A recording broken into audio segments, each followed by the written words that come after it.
For more on the three-day summit, let me turn to Africa security and policy expert Abdullahi Boru Halakhe. So what is your takeaway from this conference? Biden especially backing African Union, becoming permanent member of the G20. How significant is this? And really, realistically, will it make a difference in terms of Africa's influence and say on the world stage?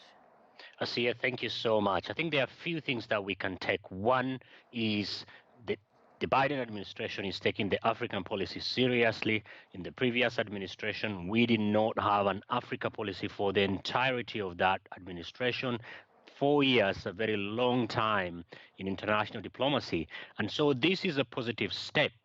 For Africa joining the G20, I don't think it is that important. But then again, it's the symbolism of saying to African countries that, yes, we know that over the last 20 years, the region has been neglected, and we are coming in and reducing the gap, especially the trust deficit. However, go ahead. I'm sorry, Abdullahi. Go ahead. I interrupted you. Go ahead. However, the trust, the real test of this relationship is in how it's going to be done. AGOA, which was under Clinton, which was largely around trade. The trade between the United States and Africa is only at 1%. The trade between China and African countries is 4 times than the trade between the United States and African countries. So there's a lot of gap to be covered, but this is a good start. So how much do you think these U.S. commitments and pledges, the investments, all the trade agreements, how much of that is in response to what China has done, which is a good point you bring up? It's invested in the region at a level that has far outpaced the U.S. in recent years. The United States, I think, is playing a catch-up.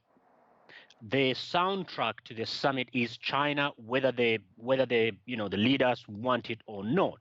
But I think China-Africa Summit, which has been going on for the last 20 years, and this is the second summit. The last one was held 8 years ago. So I think there is a tremendous amount of time, energy, and resources that needs to be, expanded by the United States in order to catch up with what China is doing on the continent. However, there are other areas that the United States has a comparative advantage. Just give an example. It might not be the most glamorous project, but PEPFAR, that is Presidential Emergency on Health, has saved millions of people and changed the trajectory of HIV, AIDS, and tuberculosis on the continent. However, it is not glamorous in the sense that it doesn't mention China, it doesn't mention, geostrategic competition. And I think for the United States, the way I see it is it needs to figure out that its relationship with the continent is not a zero-sum game, where China's gain is the United States' loss. Far from that, the roads and the large-scale infrastructure that China has invested a lot of energy and time and money is the road that the United States would be using to deliver humanitarian aid. So it's a win-win situation. Abdullahi Boru Halakhe, there was so much more I wanted to get to, but unfortunately, we have run out of time. Thank you.